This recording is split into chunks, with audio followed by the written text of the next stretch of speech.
Test, test, test, test, test, test.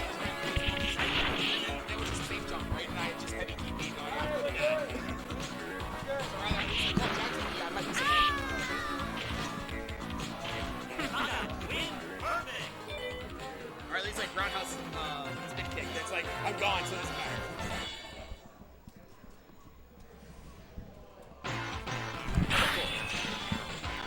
Oh yeah, yeah, I got some. All right, so we're about to hit up that top four. Looks like Metro and Jaewon. Are we streaming? Yeah. Yeah, they're not playing right now, right? Because I see them. They are playing. Oh, this is them. Oh, No. Pestro hasn't. This is like CPU Guile. Yeah. Okay, yeah. They're still getting things ready. No, I saw the stage, so we got on the stage to the left, and I was looking at it. I was like, "There's no one there. What are you guys talking about?" Okay, yeah, okay, all right. We got a whole thing just lined up to the Super Gun right now. Yeah, so this is top 4 of Toryuken 2019 Super Turbo Winners Finals. Yeah, this is actually winners finals. We got Pestro and Justin Wong. Yeah. And Pestro is an up-and-coming Toronto player. He's been having some really impressive showings recently. And every time this guy plays, he's always stronger. Shout outs to Chunranto. Chunranto. And then we have Justin Wong rocking the classic old Sagat. And extremely skilled, super knowledgeable, super OG. Yeah, and no, he's Pestro's going to have to really outthink him in this match because Sagat's just got a huge advantage. So. Yeah, no, this match is typically actually in Olgad's favor. As typically with Olgad, he has a lot of good matchups. And already, Sagat with just along with the quick first one. And so basically for those of you unfamiliar with this match, Justin's going to look to put Chun-Li in the corner and start the extremely deadly, very hard to get out of fireball trap for Chun-Li. And Chun's going to have to really mix it up, like different approaches, try to throw Sagat off his game, and then hopefully get a few throws on him and kill him like that, right?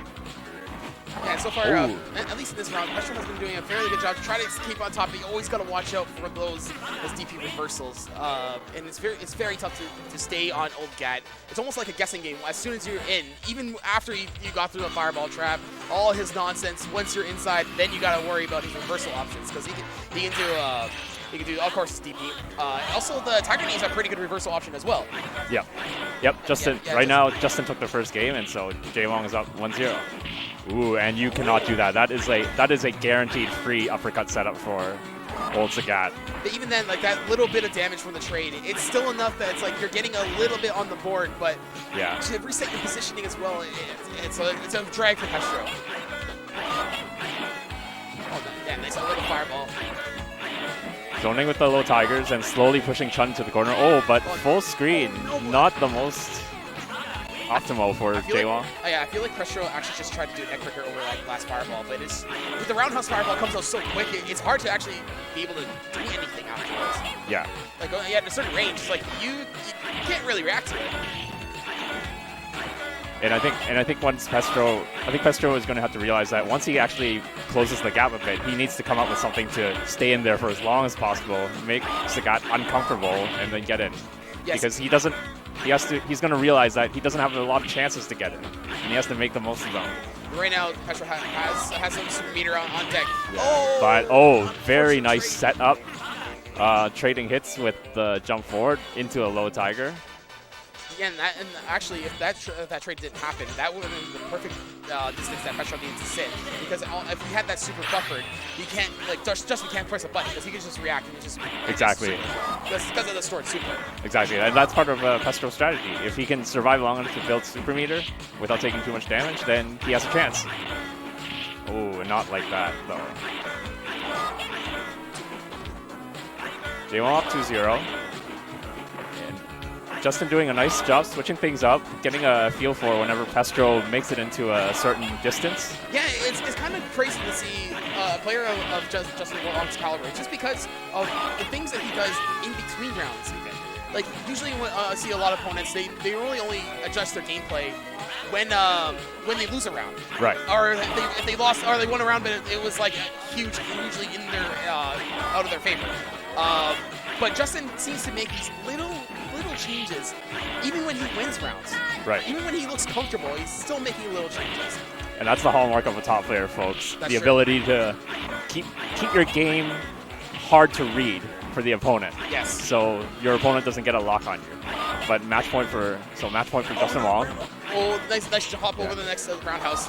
Sometimes that can actually combo. Yeah. It's a terrible time. And Pestro's hesitating. He's down in his last game. Oh, and the desperation super through the low fireball.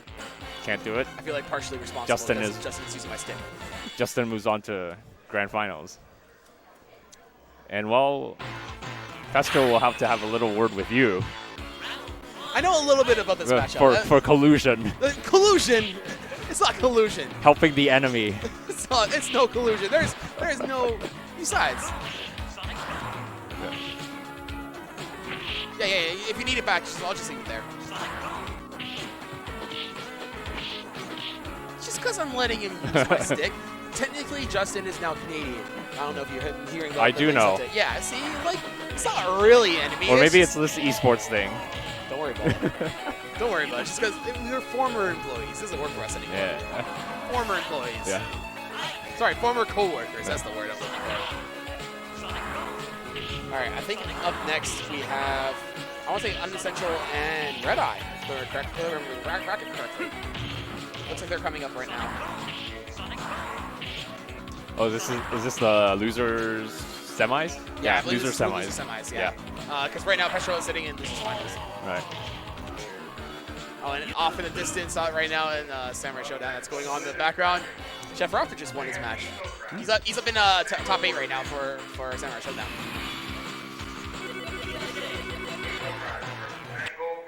Here we go. Yeah, we're getting the reset. Both players sitting down. We're gonna have button checks. Yeah, quick button somewhat. check. I mean, you can just do it in the game, guys. Come on. Yeah. Come on. It looks like we're gonna have the Toronto contingent up. Sort of old school versus new school battle. Yeah, this is gonna be very interesting to see. Yeah. Kenny being the old school player, or sorry, Unessential being the old school player. And yeah, Red Eye guy, he started coming out maybe about a year ago now. Yeah. And apparently he has been playing a lot of, on Fightcade before. But no, he's been growing as well. Like him and Pestro have been showing just surmountable improvement every time they come out. Yeah, just like now that Fightcade is a thing and it's very playable, as well as all the other options like 30th anniversary, and some people have gone back to the good old X360 classic mode. Yes. HDR. Yeah, there's a little bit of a crowd going on there as well. I was actually on there, and what's his name? There's Mega Man X was on there, which was really cool. To play like a keep like his, it's crazy. But yeah, the high caliber players do come out. Yep. So plenty of options for you newcomers interested in this game if you ever want to get into it and learn how to play it. But the opening round, ooh, wow. Hugh, Red Eye guy actually took it. Yeah, and it was a pretty clean victory. But this round, it looks like Kenny made a little bit more of an adjustment. Yeah. Already has a pretty decent life lead. Doesn't really need to go and kind of sit back and just play Fireball more with Red Eye. Oh, nice anti-air. So we'll see how Hugo, Red Eye guy does with his offense now that he's down and couldn't do it this round. Lost too much life. It is pretty hard for DJ to get in on Chun when she is playing slow. Just because her anti-air buttons are pretty good. Like the stand forward is and just as I'm saying that. Oh, lands the combo, and what's the cross-up? Gets it. Oh my. Unessential does not block correctly, and Red Eye guy takes the first game, 1-0. That was disgustingly quick. It was almost like Red Eye guy was listening to me like, oh yeah, bud? Yeah. Oh, watch me. I'm not even going to go ahead and play defensive. I'm just going in. Okay, sorry, bud. Plus, you just saw the disgusting power of DJ when he stuns you. He can basically potentially kill you with one combo. Yeah, and you know what? I always thought that DJ actually does have like a touch of death combo, does he not? Oh yeah, well it's the machine gun upper combo. Yeah, the machine gun upper, right? Yeah. And even if you cannot get that right away, not gonna lie, it's an extremely difficult combo to execute consistently well. You have plenty of other combo options with DJ. Oh, nice throw. So far, both players just trying to get the upper hand in the neutral. Oh, good anti-air. Now this is a little scary for Red Eye just because Chung super. He can just kind of walk up. Does not matter. He's gonna press buttons anyway. Madman. He's a madman. But that's the kind of player. That's the kind of player Red Eye Guy is. He's a very technical player. Studies his frame data, hitboxes. So. Yeah, that is true. I have noticed that, like when he's talking ST with me, yeah, he's going into the frame data of it. It's like, man, that's a cool, nice stun from Unessential. So Unessential is going to have to know that whenever Red Eye Guy hits a button, he's probably sure it's going to work. So he has to find a way around his defense and his zoning. Yeah, you can almost be sure that like even his whiffs, he's actually setting up something else behind it. Either he's forcing you to block, or he's making you press a button because he's like, okay, I'm gonna exactly. Ooh. God, again. And Red Eye Guy so far showing great poise and great control of his character in the neutral, just hitting all the right buttons at the right time, and Unessential goes down quickly 2-0. We've had like what, 4? Yeah, 2-0. We've had what, like 4 stuns so far in this game? Yeah. Like this has been like a stun fest. A stun city, as someone might want to say. But on TIS. Yeah. So Unessential's got to really come up with something here because he's down very quickly. Yeah, I have noticed that he's taking more of an aggressive stance, but it's not really working in his favor right now. Because Red Eye is just like, he's playing very well on defense when he doesn't go on, but he's also playing really well on offense. Yeah, Red Eye Guy's so far showing a great sense of how to keep Chun under control. Like if she jumps, how to make her jump into an anti-air that Red Eye Guy wants, and he knows he's going to hit. I wonder what that whiff machine gun upper from the beginning of the round was. I guess maybe he was seeing. Fake out. Yeah, maybe. Maybe. Oh, nice air grab. What a chase. So we'll see what Unessential can come up with here, because he... Yeah, because right now, Red Eye is on match point, and this can eliminate Unessential. Oh, tries to rush him for the throw, doesn't work. Red Eye Guy with the counter throw. Good throw. Good. Oh, good mix-ups. Showing some mix-up potential here, Unessential is. Red Eye Guy is looking like block super. He's a little uncomfortable on defense now. He was super comfortable earlier, but there was no anti-airs. Well, I think this time Unessential did a great job just setting up that corner trap with all the options on lock. And he did a very good job just pushing Red Eye right in that corner as quick as he can. Yeah, and just putting Red Eye Guy into a checkmate. When Chun-Li has super, you can't jump past Chun-Li. You can't get out of the corner by walking. So checkmate against Red Eye Guy. So we'll see what Red Eye Guy can come up with. Game 4. And other than his slide, I don't think DJ has any real answers to get out of the corner against Chun. I think you kind of have to hold it once you're in the corner against her. Yeah, and especially when Chun-Li has a super, it's extremely dangerous to press any button. Yeah. Ooh, good bait out of the super for Unessential. Got Red Eye Guy to waste the super. And, the tricks. The super tricks. Oh, wow. For those of you who are unfamiliar with this game, Chun-Li has this trick where she can charge the super and if she finishes the super motion and not hit a button and keep holding forward, she can store it until she decides to activate it with the kick button. Yeah, so doing something like an empty jump it's a dirty trick, but it's a nice one, that's for sure. Yeah. There's a name for the super, but it should really be called the Scum Lee. Just saying. Oh, nice! Yeah. Oh, and wow, see, that's another application of the Scum Lee right there. The super combo into up kicks. And now we're looking at that was the first 0-2, so now we're 2-2. Huh? Now we're tied 2-2? Yeah, 2-2. So Unessential is saying to Red Guy, I've got some tricks of my own, youngin'. Oh, and there's the touch of death power of DJ. Oh, and you've got to seal the deal. Oh, but that's what we call the North American reset, people. You drop a combo, just go to, you know what? That's part of my plan. Throw, kill, done. He just wanted max damage. Yeah. He wants to be sure of his skills. Like, nah, I'm not dropping anything. I'm just going for a tick throw. I'm just toying with you, fool. You know that I know that you know that I know this combo, but I'm not actually knowing this combo. I'm just gonna throw you. This ain't third strike. That's more third strike top, but whatever. All right, back to the match. And Unessential, he burned that super relatively early. I was kind of surprised. Well, I think Unessential realizes that if he can survive long enough, he can usually build another super, potentially. So that's 2 supers around. That's 2 times that in the match. That's That true. oh, Oh, good nice jump jump in, good anticipation.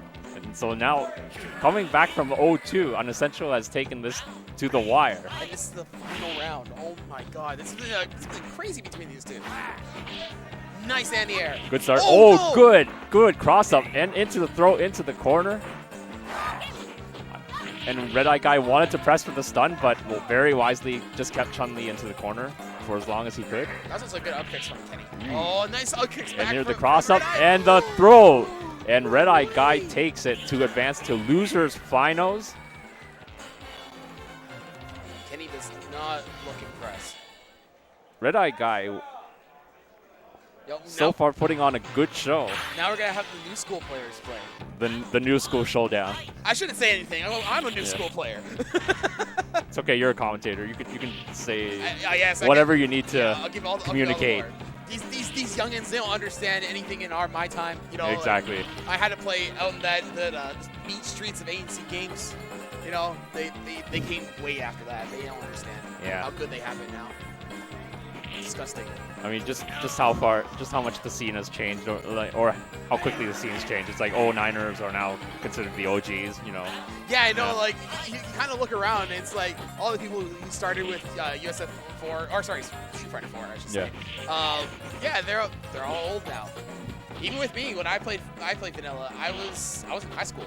It's like now I have a full-time job and stuff. Yeah. Like, oh my lord, I'm an adult now. This is terrible. Terrible. How do you live like this? I don't know what your childhood was like. Maybe your childhood was perfect, and it's like, I don't have to be an adult now. What? But I just want to stay at home and play video games. That's what I do. Yeah. That's what I did as a kid. I just stayed at home Well, and played video games. I'm pretty sure you play enough video games in your job anyway, so. You're right. I won't lie. Sometimes I just go home and actually I just watch. Some people are not so lucky. Like their job does not involve video games. Hey! I worked for this job. That's true.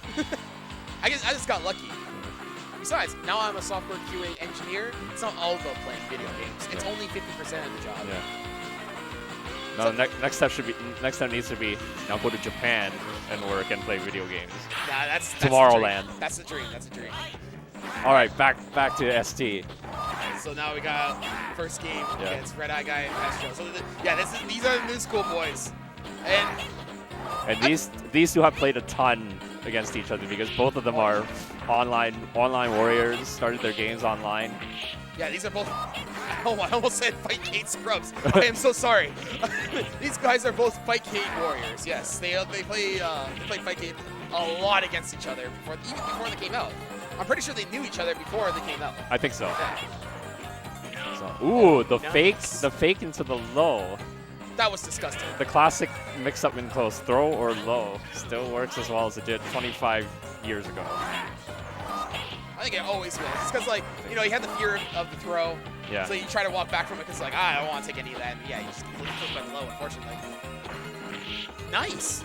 And that's actually interesting. He's using the crouch short into roundhouse. I don't know if that's an actual cancel. It's not, but it's an extremely effective frame trap because Chun-Li has an extremely underused low short. Extremely good. I agree. Yes. I think most people use low forward because it's so good still. Yeah. Ooh, and DJ showing Chun-Li's frame traps of his own. Stand strong, low strong. Yeah, stand strong, low strong is a very dirty frame trap for DJ. And that's one of the things about DJ, like that he has never gotten back after the glory days of ST. His priority. Yeah, they kind of just like forgot about him almost, it feels. Yeah. Or maybe it's kind of like the case with the ST Ryu's Red Fireball. There's a reason they never gave him that move back the way it was, because it's too good. Yeah, because like close, come on, like let's be honest, close range from Red Fireball. Knockdown. Oh my lord. And you can do it from like a crouch short, like come on. Or when you have to go in and pressure DJ while he's hammering away with the hammer of God so strong. Not fun. Oh, but Pestro taking first game. Pestro keeping DJ long enough to take game one. But that crouch strong from DJ actually is one of the few buttons I see that can consistently stuff low forward from Chunk. And usually low forward, it's like it's a pretty huge tool that a lot of characters can't really get around. Right. But DJ, nah, he's just hammering that elbow. He's like, I'm gonna hit you eventually. All right, so far, let's see how. Ooh, oh my God! nice run up throw. Yeah. But Pestro showing some nice setups, knowing that DJ had to jump over the fireball and he's going to be looking for whatever is coming after from Chun-Li. Took advantage with the throw, and no tech on top of that. Yeah, Pestro, he's keeping an eye on that same meter. I can see that he's keeping that distance. Like it's like I don't want to get hit right now. I don't want to get hit super. Oh, and now he burns it. Oh, but backs off. Yeah, and he walks right into the fireball. Yeah. So, like sometimes you have to realize that when you get a chance to pressure the opponent in close, like you've closed the gap, you need to make the most of it. You need to come up with opportunities. That's true. That's true. Yeah, I really like that walk under with the stand strong in the air. Yeah, Pestro showing Red Eye Guy that your jump timing is incorrect. And you will pay for it. You know all this frame data, bud, but you don't know your own jump timing. Yeah. That's the message I'm seeing right now. Nice throw. Yeah, because it's one thing to know frame data, but it's one thing to know your walk speed, jump arc, and how to get around your opponent or move so that your opponent can't get around you. That's true. Ooh. Oh, nice. And Red Eye Guy was showing, oh, actually, I do know how to cross you up. And that's actually a nice little tick setup that he closed up the back with as well. So now we'll see if Red Eye Guy can take this game and pull it back, pull it even 1-1. Yeah, you can tell like Pestro's kind of like keeping an eye on what kind of mix he's been doing. Ooh. Oh, that's it. Corner pressure, no escape. Oh, I can see Pestro's reaction. He was kind of like, I don't know why he did that, because he could actually just waited and super. Yeah, 2-0. And I'm surprised he just went for double strong. Well, I think sometimes you do have to. When you smell blood and you smell the opponent is vulnerable, just press. Go for it. All right, so I told this to Pestro, and he's such a calm, relaxed guy in person, right? But when he was playing Unessential earlier, he was going on a 3-0 streak. He was decimating him. He dropped one round towards the end, and I swear, he looks like he was playing angry. He was calm and collected on the surface, but he looks like he was trying to send him a message, like he's mad. And I kind of see that right now. When he's calling out that round, he's like, it's almost felt like he's saying like, you know what, Hugo, no. Yeah. It's my game. It's like I'm the boss here. Yeah. I'm taking this. I almost feel like that kind of domination from his playstyle. For the super during the gap. Yeah, right idea, but wrong button. I think the best button was probably standing short. That was your best chance, and it is also very spacing dependent. I do respect that he did go for it though, but yes, that's such a tight super to go for. Yeah, a gutsy call out, but didn't work for Pestro that time. But we'll see if he can pull it back.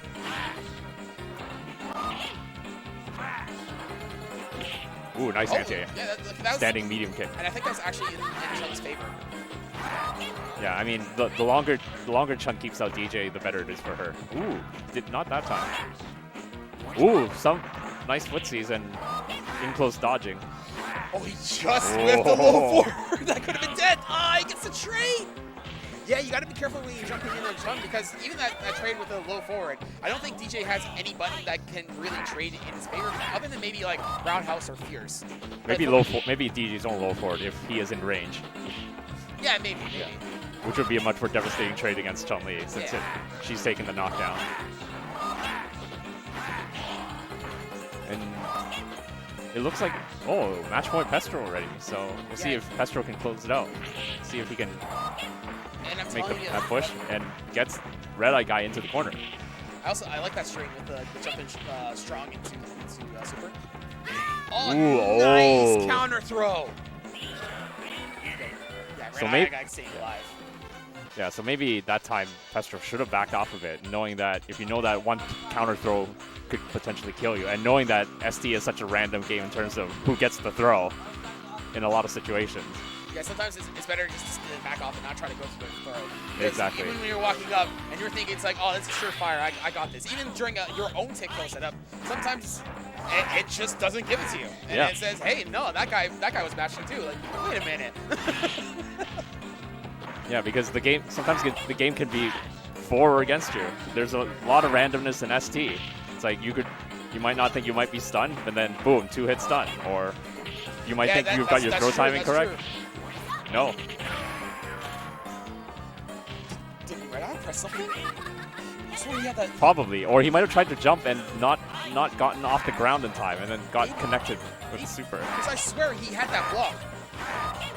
But the problem is, like, if you weren't holding block by the time Chun-Li touches you with the super, your block input is going to register. Yeah. That's true. Because the super activation, it eats all inputs. Yeah, the flash could actually be the thing that kills you. Yeah. The chi gathering overcomes anything you attempt. And I just saw Pestro. He was mashing. He mashed lightning legs during that string this time instead of going for super. That's interesting as well. Yeah. So Pestro quickly adapting on the fly, thinking of new things to.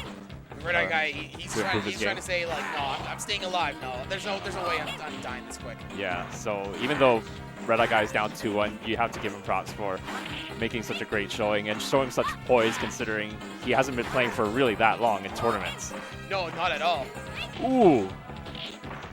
The throw and the damage, and oh no! That's what we call death by mini SPD.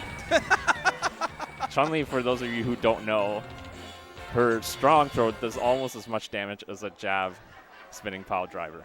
Yes, and all she has to do is just walk forward. It's a very disgusting button. We're gonna take a 5-minute break because Justin is playing some. Okay. All right, cool. All right, so we're just gonna take a quick break because we're actually waiting for another match to grab Justin. Grand Finals. Grand Finals. So we're just gonna take a quick 5-minute commercial break. So Yeah, stay tuned for Super Turbo Grand Finals at Toryuken 2019. Oh no, I stole Flick's thing.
hate Chung. I hate Chung. Are you saying you hate yourself? You hate the character No, you play? no, I like Chun-Li. I hate Chung. I got the mix-up. All right, so now we're heading to grand finals. Justin Wong versus Pestro. Jay Wong on winners, Pestro on losers. So Pestro has to win two sets of 3 to take it. Jay Wong has to only win 1. And it's going to be tough because it's Chun-Li against Old Sagat. I tried to give Pestro some advice in this matchup, but unfortunately I think I worsened things. Because I ended up saying... No. Oh, Yep. Justin Wong is player 1? Yeah. Yeah. Yeah. It's good. Yep. It's good. Oh, and now Chun-Li's in that dreaded corner trap. Yeah, this is kind of where you Ooh, want. Nice good jump in. jump in. Nice anti-air. Yes. Oh my god. Oh my god, this is a different Pestro. This is a different Oh. Pestro. This is a different Pestro. Showing some great anticipation and different great Pestro. anti-airs. Oh my god. And- oh my god, this is a different Pestro. What happened? Round 1 goes to Pestro, but let's not It's get too been 5 excited yet. minutes. Who are you? This is Justin Wong we're talking about, so we'll see what adjustments Jay Wong can make on the fly as he usually does. Ooh, nice bait. Chun-Li misses the jump up roundhouse and gets swept. And now the Tigers. Nice jump. Tiger. Yes. Ooh. Oh my god, yo, he's doing it so clean. Ah, Yeah. no, that wasn't. Yeah. It's Yeah, that jump it's right a off. it's a good trap from Justin Wong, but it's very speed dependent on the fireball. If Pestro guesses correctly that he's gonna Jay Wong's do a slow one, he can just not jump forward and jump up and leave the fireball longer on the screen because Jay Wong cannot throw one when another one when a low Tiger is on the screen. Oh, nice! Got Pestro to commit and walk into a sweep. I do See, like the Jay jump Wong switching it up already, trying to lure Pestro into playing the ground game. Oh, and gets him to jump into an uppercut. Nice And nice use of the SBK. Clear one. Woo. Good trades. Oh, got a little greedy. You cannot do that against Old Sagat. You have to make sure that you can get over his head and so that the uppercut will whiff. Yeah, there is a certain spot that Chun-Li can actually jump and force a whiff uppercut. Sorry, I'm stuttering for a second. It's like, that still blew me away that first round. It's like, like I'm telling you, man, Pestro just gets angry when he's playing sometimes, but he doesn't show it at all. No, he's a very almost like ice in the veins look. Yeah. Yeah, he's just a chill, sweet dude. Ooh, nice. Yeah, that's good Nice sneak block. jump. And the stun! just throw him or combo. Oh no! Oh no, he drops Drops the combo. And this is an old school incident where we would say, just throw for the kill, please. I don't know, but in that situation, like when he got the reset, it's like, I don't know. Oh, like, it walking just up- hesitated oh, a bit, and you cannot do that. Yeah, Oh. and that was kind of checkbait because even if he SBK'd, he's in a range that Justin could just press a button and Yeah. punish it. Actually, you might be able to try SBK just for a last resort thing. See if the Scott knows how to counter, but apparently Justin does. Yes, I trust me. I've already played against his old guy before, and yeah, no, he knows how to counter SBK. It's very annoying. Yeah. Oh, and Nice DP. Justin very quickly goes up 2-0. After a great first round by Pestro, it seems that Justin has found ways to adapt and take back the momentum. Again, it was just something I was saying earlier about Justin Wong. It's like he is so quick to just make those little adjustments on the fly. And like we already see, it's like, oh, you're playing wild. I already know how to counter. It's like, oh my lord. Ooh. Already has an answer. Oh. Nice. They try to get, yeah, again, he tried to get through the fireball with a spinning bird kick. Yeah, you gotta be careful once you get that jump in, especially when you jump in shallow. Most of the Shoto casts, especially like Gat and Ryu, they can, if you hit too shallow, they actually have enough time to basically Throw? yeah, Or do a sack uppercut. throw Yeah. or uppercut. Yeah, and you have to know that because jumping attacks cause very little stun, even if it's a roundhouse. So you have to be aware that that could be a setup. It's like, I don't want you to get in. Just take a hit, and I know that a shallow hit, and then I'm going to throw you or uppercut you, trading damage from position. But now Justin is on match point. Oh, Pestro has to come up with something to stay alive at the very least. 1 pixel left. What can he do? Oh, no, the jump was just too shallow, and, Yeah, and- Justin Wong is going to take the tournament. and that was a very smart last-minute adjustment by Jay Wong. Just not even do the uppercut. Just let Chun-Li land and tap her in the foot. Yeah, no. He played that very solidly towards the end. And yeah, no, it's a great showing from Pestro, though. Yeah, It was a but fantastic showing. Justin Wong is your winner for Super Turbo Toryuken 2019. But I want to be mad, but I'm not. Like he's just such a solid player, and I'm just happy that like Pestro and Red Eye got that far to begin with. So it's just Yeah. good showing overall. Terrific showing from the new school, the newest school, Toronto ST players. Congrats.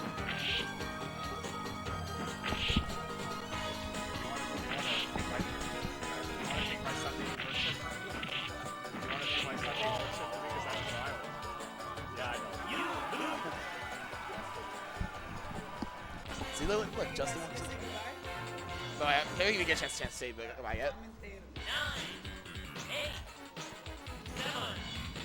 All right, so yeah, we're gonna close this out now. Again, as I was saying, great showing from our Toronto boys. It really was like that top four outside of Justin Wong was Toronto. Oh, yeah. And no, we did really well. But yeah, no, we're going to be signing off now. I guess we're going to be hitting up some casuals. Yeah, and what's next on the agenda Tekken for 7. Tekken 7? Yeah, Tekken Okay, 7's so up yeah, next. for you Tekken heads there, that's the next game coming up. So That should be stay tuned. a really good finals, by the way. It's- Yeah, definitely. So it's if you're a stacked Tekken fan, do not miss that. Yeah, it's deck tournament. All right, so we'll be signing off here for Toryuken 2019, and hope you enjoyed the Super Turbo show.